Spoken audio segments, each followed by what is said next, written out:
caneta, seu papel, seu gravador. Pode filmar, pode fotografar, pode escrever. Você não pode deixar passar batido. Gênesis capítulo 49, eu vou ser bem breve.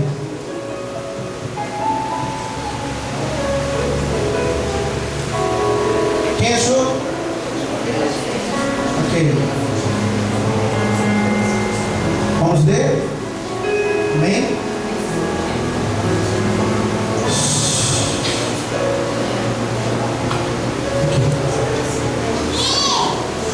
Depois, Jacó mandou chamar seus filhos e disse: fiquem todos juntos.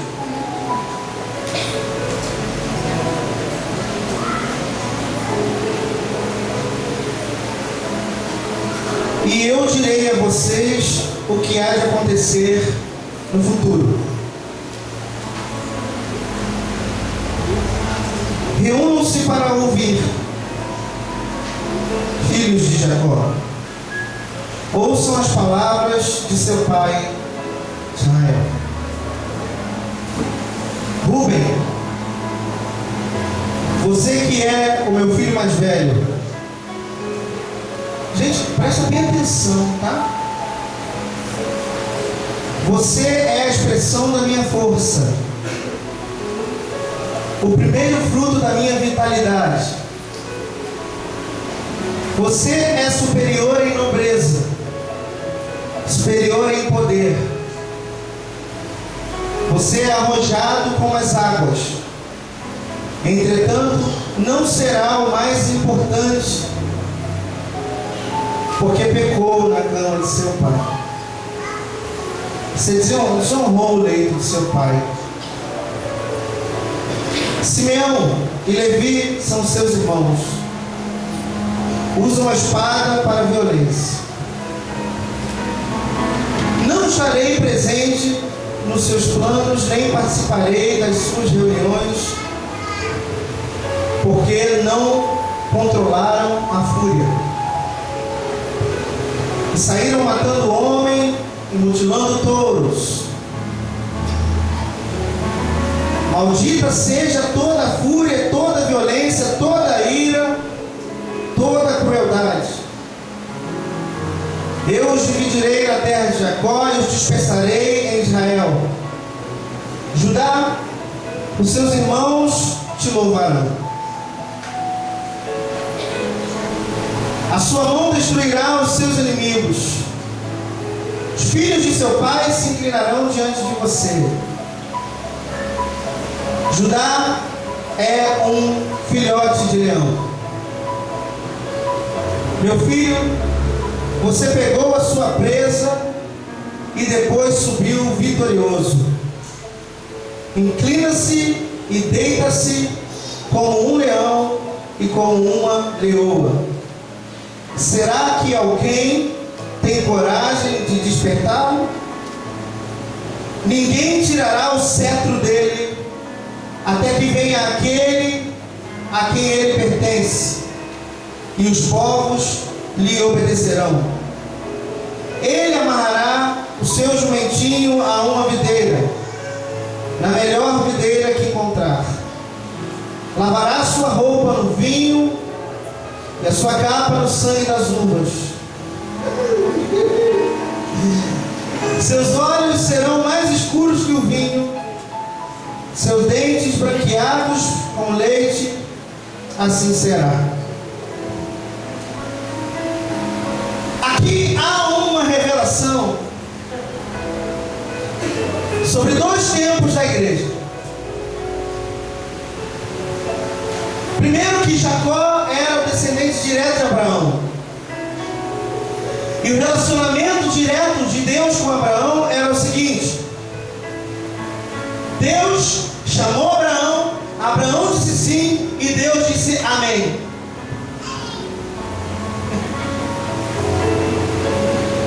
Deus chamou Abraão, Abraão disse sim e Deus disse: tu serás pai das nações. Deus chamou Abraão, Abraão disse sim E Deus disse a Abraão: em ti serão benditas todas as famílias da terra. Quem tem isso aí? E Abraão gerou Isaac, e a promessa de Abraão estava sobre Isaac. E Isaac gerou Jacó, e a promessa de Abraão estava sobre Jacó. E em Jacó se revelou o futuro da humanidade. O propósito de Deus para os seres humanos.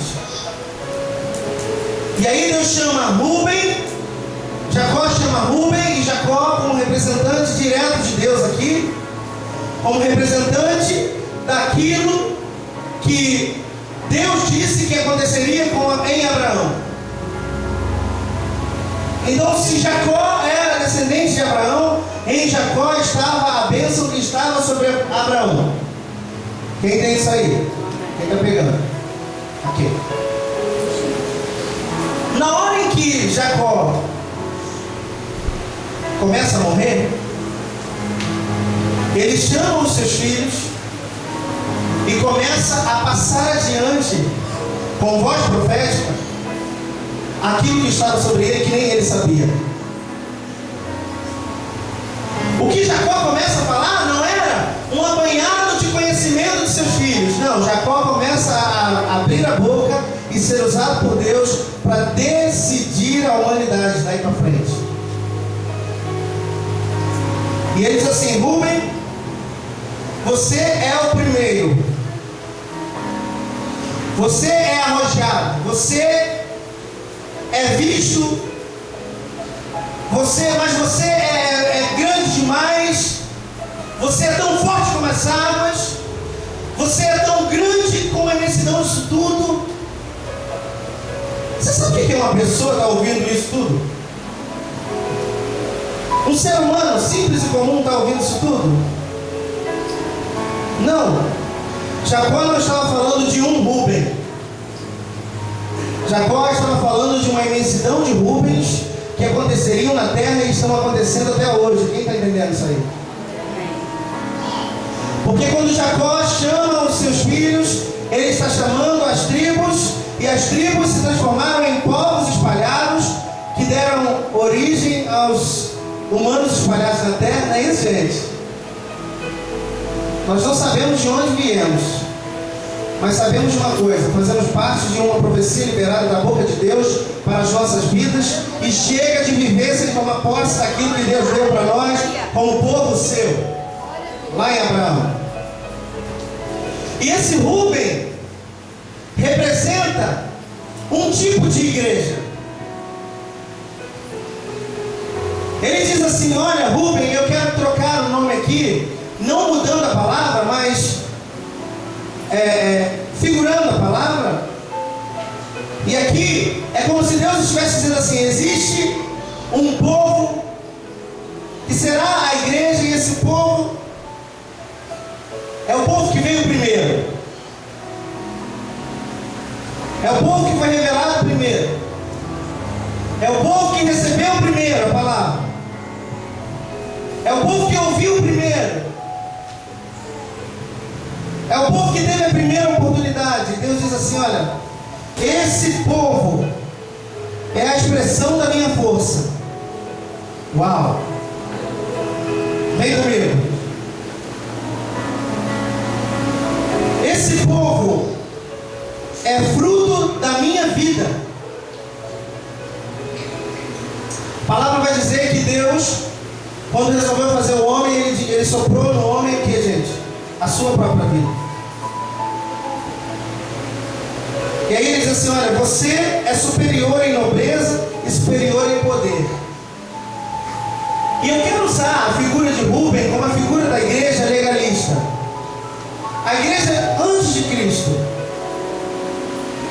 O povo que chamava pelo nome do Senhor antes de Cristo era um povo superior em nobreza. Era um povo superior em força. Era um povo que ditava, mandava. Era um povo que dominava. Que a relação deles com Deus era uma relação de troca. Quem está entendendo? Mas aí Jacó diz assim: entretanto, não será você mais importante, porque pecou contra o teu pai. Nessa profecia de Jacó, há uma revelação específica da igreja, e isso é fato. Rúben representa a igreja da lei, o tempo da lei, as ordens da lei, a relação do homem com Deus, a força. Deus dizia e o homem fazia, e o homem fazia porque tinha medo.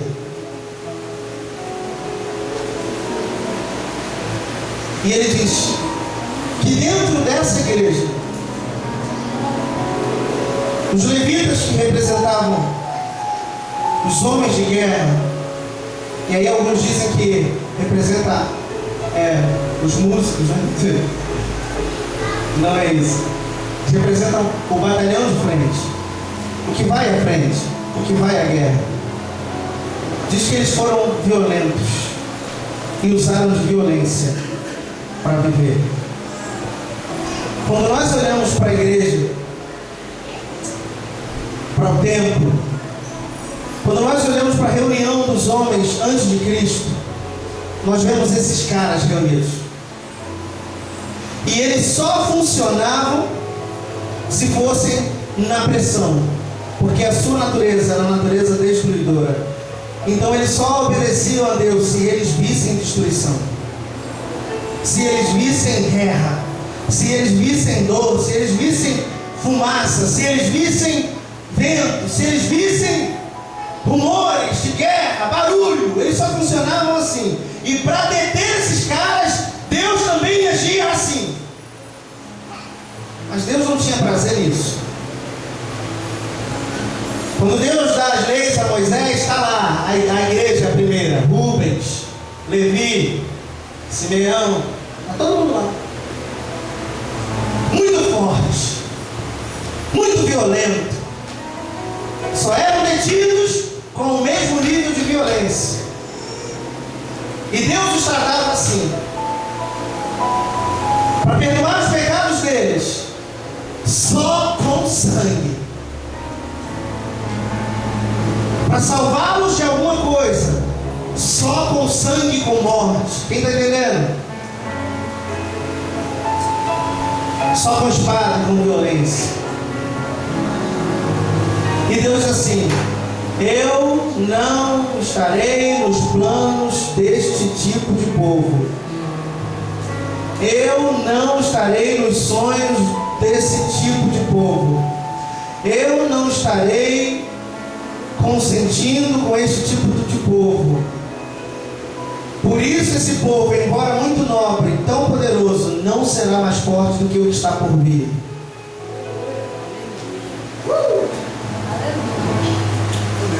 E aí diz assim, olha, Deus diz assim através da boca de Jacó: eu amaldiçoo toda a ira, eu amaldiçoo todo o ódio, eu amaldiçoo toda a violência, eu amaldiçoo toda a crueldade que sai de vocês.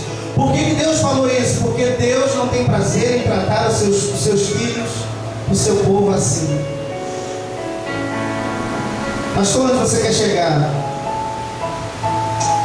Deus disse assim: será dividido, esse povo andará em divisão, esse povo andará em partidos, esse povo andará em departamentos, esse povo andará em regras, esse povo andará consumindo um ao outro, esse povo andará destruindo um ao outro, esse povo andará com relacionamentos estranhos, esse povo, Deus usando a boca de Jacó, diz: esse povo não terá como sobreviver, porque eles se autodestruirão.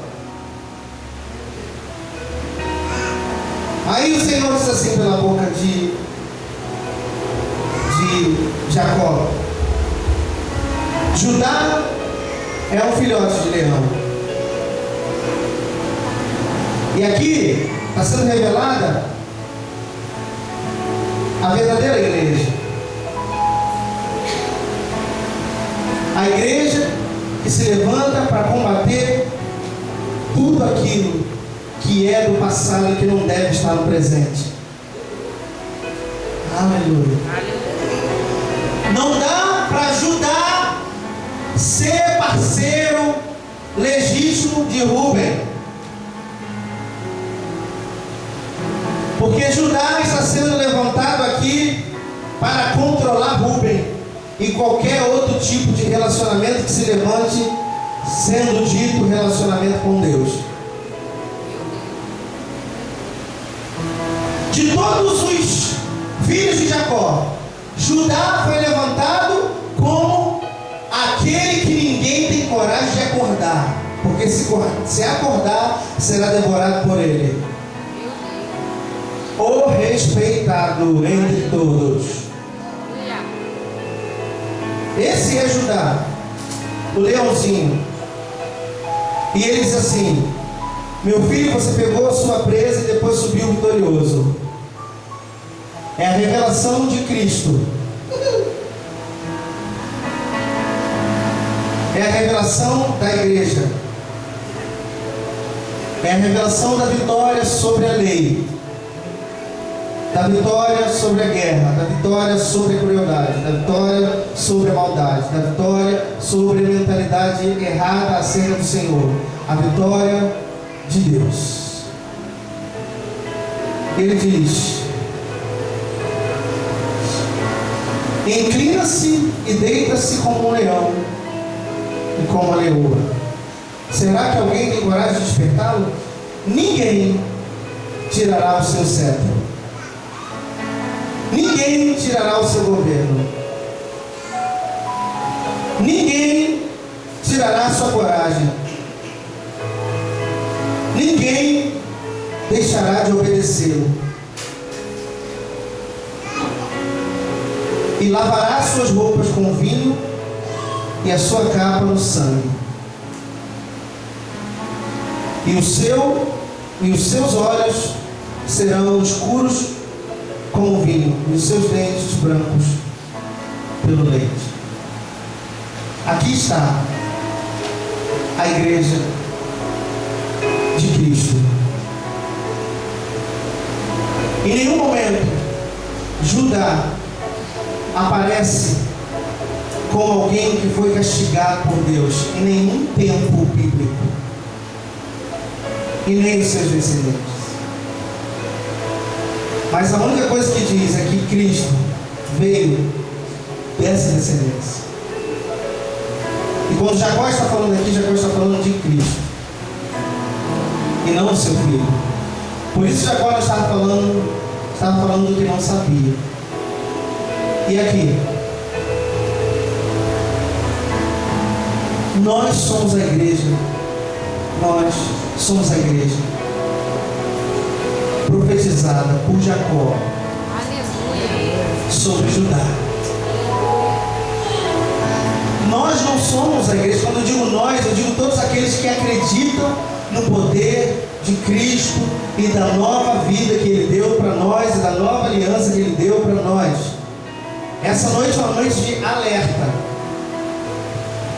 Não estou pregando, estou comentando.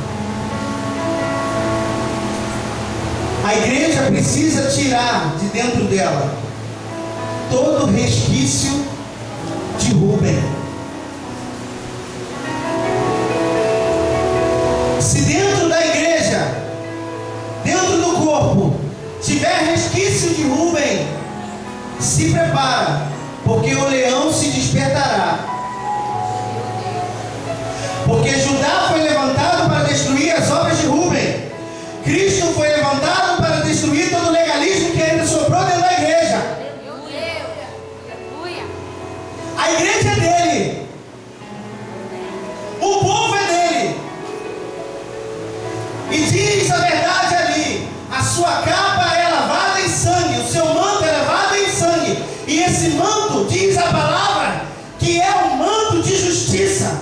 E diz a palavra que a justiça agora somos nós, aqueles que receberam e creram e receberam de Deus a sua graça pela fé. Aleluia. Então nós somos esse manto de sangue que revelará as obras de Rúben. Como, pastor? Isso é muito difícil de entender. Eu vou te falar agora. Nessa igreja profetizada, sendo Rúben, cheia de ira, de revolta, cheia umbiguismo, todo mundo sabe, né? Eu falei que é umbiguismo, né? É o ismo do umbigo. Uma igreja que olha aonde as pessoas elas só olham para elas mesmas. E porque elas só olham para elas mesmas, se não fazem o que elas querem, elas criam guerra. E elas são violentas. Não são violentas de pegar uma espada e cortar o pescoço do outro, mas são violentas de pegar a língua e chicotear o outro, escataplast. E não precisa gritar para ter armas de roubo. Basta não se posicionar. Aquele que não se posiciona em Judá está posicionado em Rúben. E se está posicionado em Rúben, sofrerá a profecia de Rúben. Toda a lei será desfeita no dia em que Cristo se manifestar. Já se manifestou, então já está desfeita. Perecerão todos aqueles que não confiam no Senhor. Você está entendendo isso aí?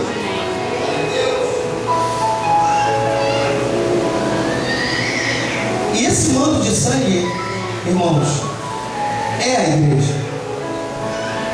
Está sobre a igreja. A igreja justa, justificada.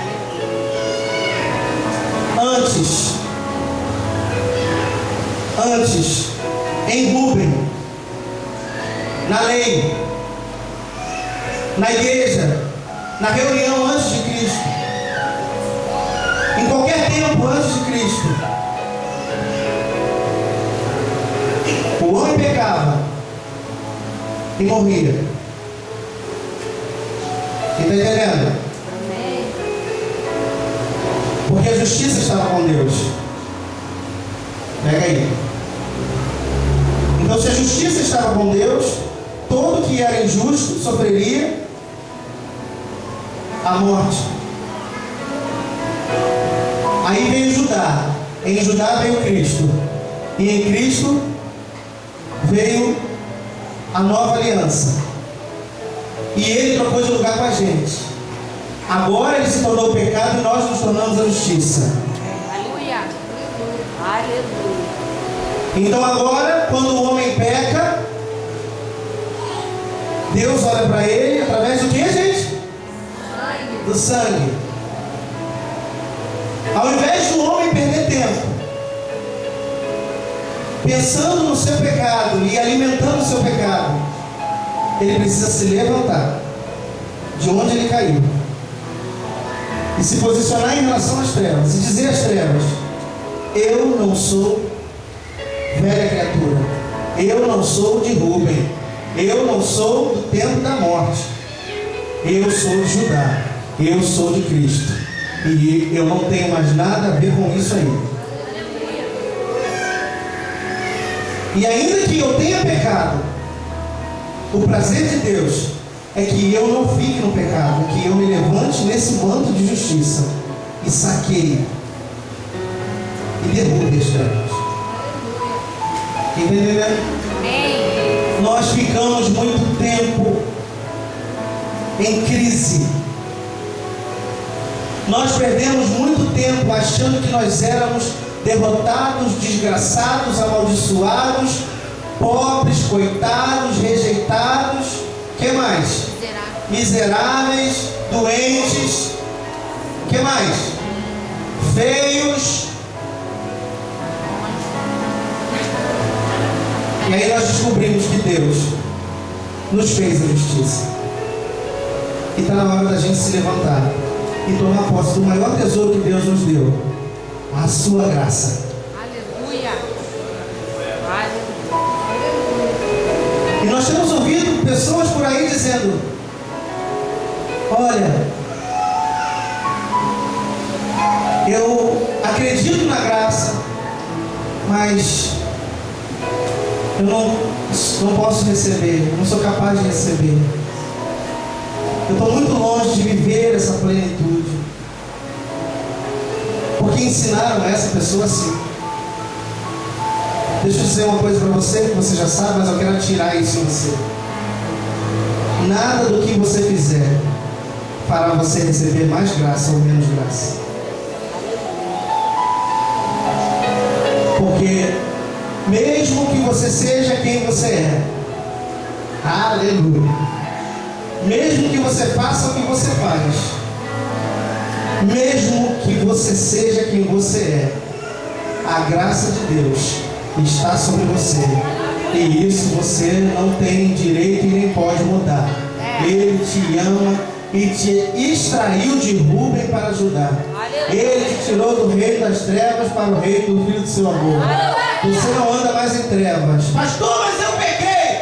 Pare de falar isso. Pare de ficar argumentando sobre as suas práticas. Pare de ficar vivendo nesse ciclo vicioso de cai e levanta. E nesse cai e levanta você vai só tomando rasteira, porque você acha que você é um desgraçado. Receba a palavra que foi liberada sobre a sua vida. Você é de Cristo. Você é a descendência de Rubem. E ai daquele que tentar despertar você para o mal. Quem está entendendo esse negócio? Quem está me dando um negócio aqui que eu estou esquisito? Aí Jacó disse: Rubem, você é forte, bonito, uau! Você é demais, suas palavras são lindas, você é nobre. Olha isso, você é nobre, mas não será maior por causa do nível de tua violência. Ou seja, traduzindo isso para você, para os nossos dias, você não será o maior, porque a sua fé está baseada em agressividade de sentimentos. Meu Deus. Você só sobrevive se fizer coisas forçando. Forçando você, forçando pessoas, forçando. Não, Rubem, não tente despertar Judá. Sabe o que é isso? Aquele que está em Cristo, as coisas velhas, eis que tudo, os que esperam no Senhor, os que confiam no Senhor, são como os que não se abalam, mas permanecem. Para sempre. Aquele que está em Judá, descansa e dorme.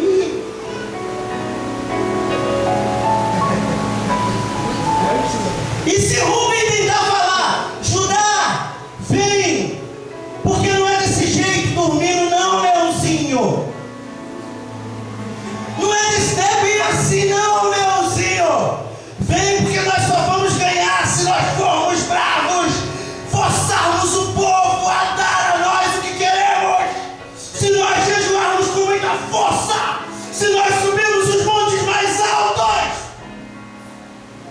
Rubem, não tenta despertar Judá, porque Judá descansa. Aleluia. Aleluia. Ai daquele que tentar despertar. Esse despertar está relacionado a chamar para fazer as mesmas coisas. Não. Quem é Judá ainda? Quem não é? Quem tanto faz? Quem é descendente do leão da tribo de Judá? Aleluia. Quem não é? Quem tanto faz? Problema seu. Eu sou. Não me chama para compactuar com a lei. Recado aqui, ó. Não me chama para participar de regras, como diz lá em Colossenses, que requer religiosidade falsa e falsa humildade. É tempo de decisão, gente. Não é tempo de ficar em cima do muro. Não é tempo de ficar, ai, será? Sei lá. Não é pela quantidade de regras. Quem está absoluta no Filho de Deus. Aleluia. Eu creio, por isso sou. Aleluia. Eu creio, por isso estou convicto. Quem está pegando isso aí? Amém. Regras, como diz Colossenses, as regras religiosas só servem para dar controle ao corpo, mas não mudam a mentalidade. E se não muda a mentalidade, elas não servem de nada, só servem para maltratar esse corpo. Quer que eu leia isso para você? Vou ler. Lerei.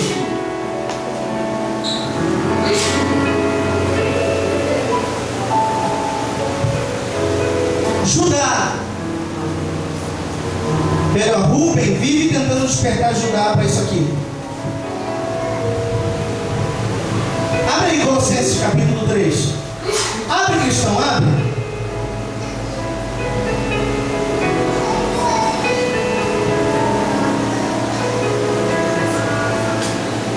Quem achou? Eu achei. Vida de quem está em Cristo é assim, ó. Verso 2, capítulo 3, verso 2. Que as coisas do alto ocupem os pensamentos de vocês. Está ouvindo? E não as coisas daqui. Porque vocês já morreram e agora a sua vida está escondida em Cristo e em Deus. E quando Cristo, que é a sua vida verdadeira, vier de novo, então vocês brilharão com Ele e participarão de sua glória. Quem crê nisso? Amém. Tem mais. Verso 10.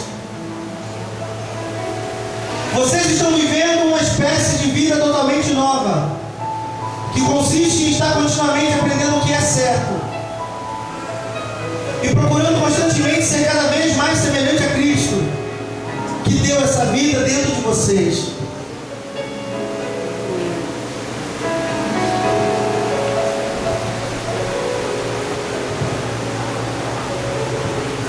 Verso 16.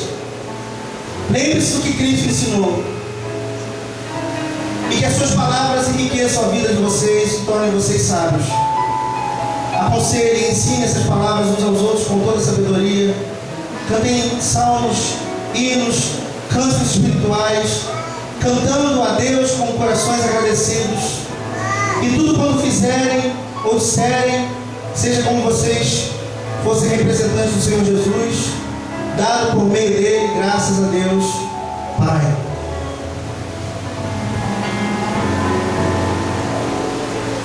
Capítulo 2, verso 20. Já que vocês morreram com Cristo, e isto os libertou de seguirem as ideias deste mundo da maneira sobre ser salvo, fazendo o bem e obedecendo diversos preceitos, porque de alguma forma vocês continuam seguindo justamente isso. Andam presos a regras tais como não comer, ou comer parcialmente, ou não tocar em alimentos. Tais regras são meros ensinamentos humanos, pois o alimento foi feito para ser comido e consumido. Essas regras têm aparência de sabedoria, pois prescrições desse tipo exigem uma religiosidade fingida. Quem está lendo aí? Uma falsa humildade e uma disciplina que é apenas para o corpo, porém não tem efeito nenhum quando se trata de subjugar maus pensamentos e desejos de uma pessoa. O que eu quero dizer com isso aqui? Não adianta seguir regras religiosas, se essas regras religiosas são apenas legalismos. O que você precisa é abandonar tudo que vem de Rubem, tudo que vem dessa lei, tudo que vem da prática de uma obediência forçada, e receber de Cristo, simplesmente receber de Cristo todo amor, todo favor, e deixar tudo de lado e ser livre. Você é livre, você tem direito de ser livre, você tem direito de ser lindo, você tem direito de ser cheiroso, você tem direito de ser próspero, você tem direito de ser curado, você tem direito de andar sorrindo, você não precisa ter cara feia, você não precisa andar por aí mostrando para todo mundo que você é o super-homem crente. Não é aqui, é aqui e depois aqui.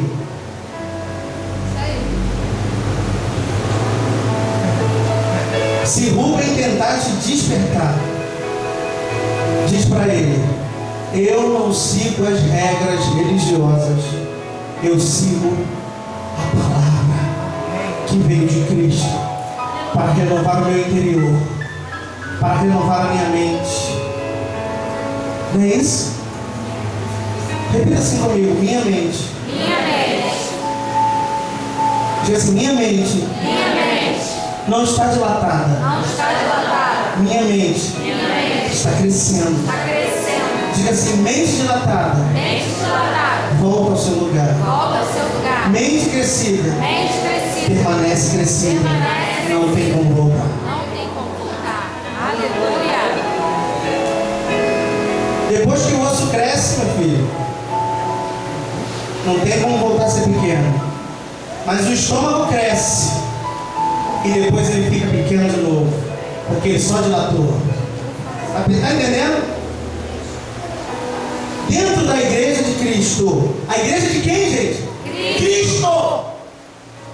O que tem que ser vivido é Cristo! Agora falando de nós, aqui a igreja local. Sabe onde nós vamos parar? Do tamanho de osso crescido, do tamanho de mente crescida, do tamanho de corpo crescido, do tamanho de espírito crescido, do tamanho de alma educada. Aleluia. Aleluia. Por quê? Porque o nosso interesse é Cristo, só Cristo, nada mais que Cristo, unicamente Cristo. Aleluia. E Deus, ninguém chegará ao Pai a não ser por mim, por Cristo. E o Espírito Santo, ninguém conhece Cristo se não tiver dentro dele o Espírito Santo, que é Cristo. Quando a igreja do mundo inteira descobrir que o que elas têm que viver é Cristo, então a igreja será sarada. Aí diz que Cristo só vai voltar quando esse evangelho do reino for pregado, sim ou não? Quando o que for pregado? De quem? Pergunto: o que tem sido pregado por aí? É o evangelho? Quem está pegando isso aí? Amém. É alerta, é alerta, é alerta. As pessoas pregam regras terríveis, fazem as pessoas ter medo de Deus, as pessoas servem a Deus com medo de Deus. E a única coisa que eles falam de Cristo é: cuidado, gente, Jesus está voltando, se acerta. Mas não ensina como se acerta. E só se acerta servindo a Cristo, seguindo a Cristo, andando com Cristo, fazendo o que Cristo deixou escrito. O que Cristo deixou escrito, não o que Daniel deixou escrito. Você está entendendo? É.